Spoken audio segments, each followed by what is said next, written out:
All right, it is National Signing Day, and as it sits right now, as we look at the Tigers, they came into the day with 15 commitments, and presently, Jabari Mack, Bryson Martinez, Corey Barber, Braden Allen, Des Ellis, Isaiah Washington, Aiden Hall, J.C. Anderson, Ryan Meeret, and Richard Anderson, 10 of the 15 have signed. So they're still waiting on, actually it's 16 now that they've added the commitment from Corey Barber today. So they're still waiting on 6 more. Lamar Brown, Deuce Geralds, Trenton Henderson, 3 big ones, Haven Finney, Dylan Purter, and Bryson Cooley. So that's who we're still waiting on. We'll run through a little bit here what we know. Let me start with Brown and Anderson, because that was the big story on Tuesday. And we told you that Richard Anderson and Lamar Brown, each with a little uncertainty on the defensive staff, uncertainty about Frank Wilson, were likely to hold off from signing on Wednesday.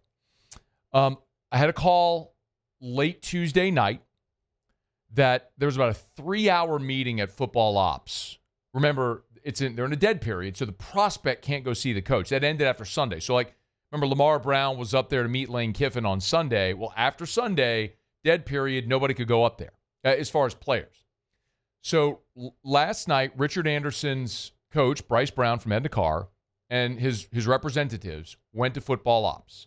They had a 3-hour meeting with Lane Kiffin, Blake Baker, and general manager Billy Glasscock. I was told that meeting was very productive, provided a lot of clarity, made everyone feel much better about the situation, and that they were going to explain all this to Richard. He was going to sleep on it and decide if he was going to sign today. And ultimately, Richard Anderson did, in fact, sign with the LSU Tigers today, which is fantastic news. You were talking about a 5-star, the number 1 defensive tackle in the country, a kid from Edna Carr in New Orleans, and someone who's been committed to you, has reaffirmed his commitment to you, someone you absolutely want in this class. And ultimately, you do, in fact, get Richard Anderson committed, and not only committed, but signed here on National Signing Day. So one of your 2 5-stars officially in the boat, an LSU Tiger, Richard Anderson, the number 1 defensive lineman in the country, the number 24 overall prospect in the country, a composite 5-star. So awesome news there. Lamar Brown still has not signed yet.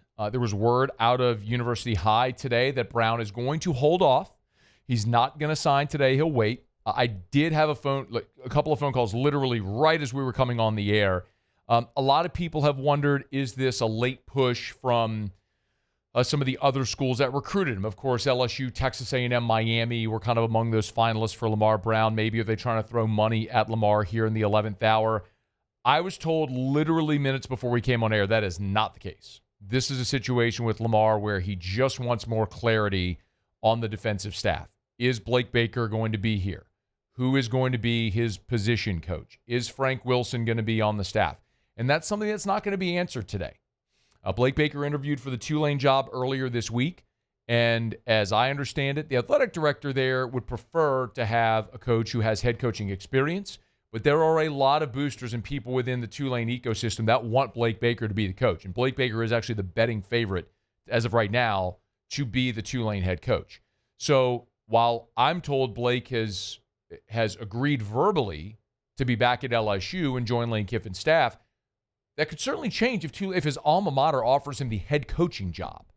That's just very obvious. It should be very obvious to all of us, and we'd applaud Blake and wish him the best, in that phase. But this is going to be something worth watching with Blake Baker, because if Baker does get the Tulane job, he is likely going to bring those 2 assistants that came with him from Missouri, Jake Olson and Kevin Peoples. Well, Kevin Peoples is the edge coach, and that's the position that Lamar Brown is going to play.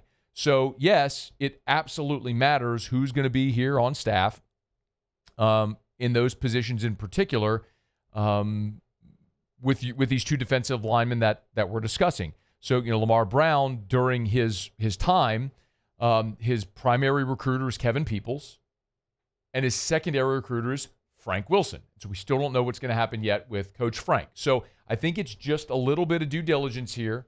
not rushing to signing. That's what I understand as of right now.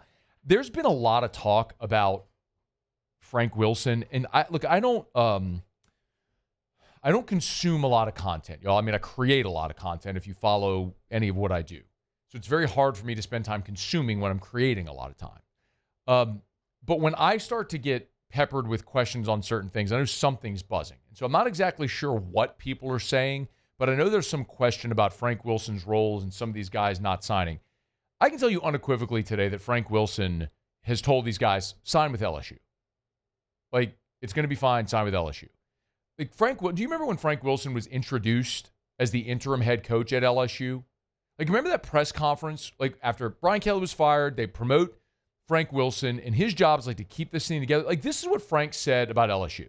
I just happen to be the caretaker at this moment for this wonderful institution that we so love. It's our flagship state university. We have tremendous pride in it. I will do my very best and die trying to represent us as a university, as a state, as a community, to the best of my ability, with dignity, with honor, with pride, the way LSU has always been and will always be.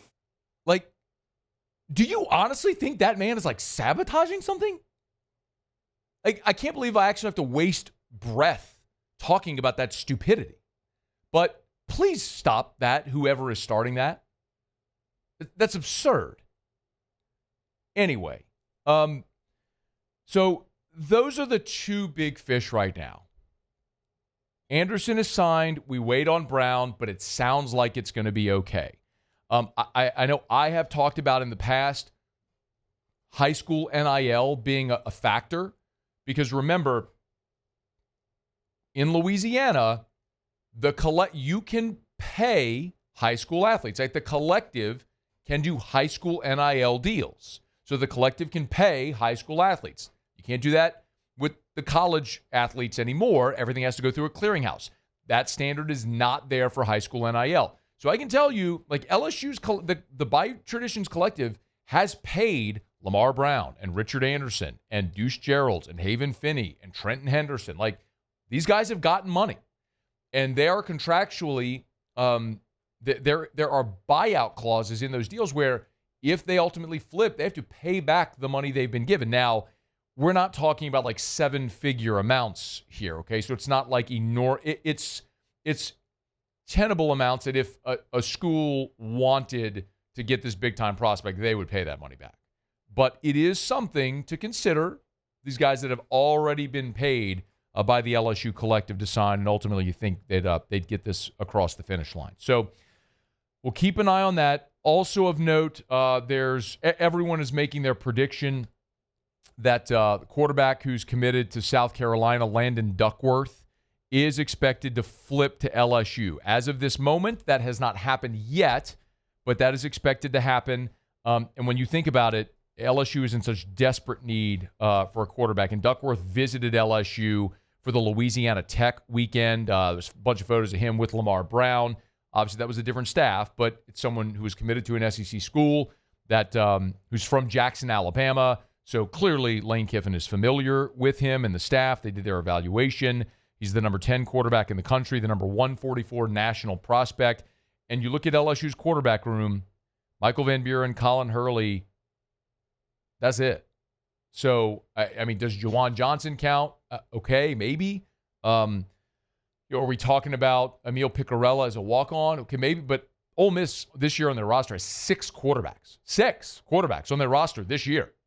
So LSU's got to go add bodies in that room, and Lane Kiffin's going to do it. It looks like they might get Duckworth as well, according to all the predictions that are out there, that it looks like it's going to happen. If and when it does, we'll certainly talk about it. But Tigers have already had a really productive day with a few big fish still out there. They're waiting to sign. Bryson Cooley, Billy Embody was the first report. Bryson Cooley out of Laurel, Mississippi, big offensive tackle. He's being recruited also by Ole Miss in Alabama. He'll wait to sign on Friday. We talked about Haven Finney, the cornerback out of the state of California. Of course, he going to want clarity on Corey Raymond, whereas, I mean, Haven Finney Sr. was on this show after Haven committed. I mean, this is a Corey Raymond play. If Corey's here, I believe Haven Finney will be here. And then Deuce Gerald, that's another one who I know has been paid by the LSU collective already with another big lump sum due at signing, who was supposed to signed today, but has put it off. He's now expected to sign by Friday, so before the end of the signing period. So wait and see how it all plays out. Hey, thanks so much for watching. Please leave your comments. I love to interact, and be sure to hit the red subscribe button below.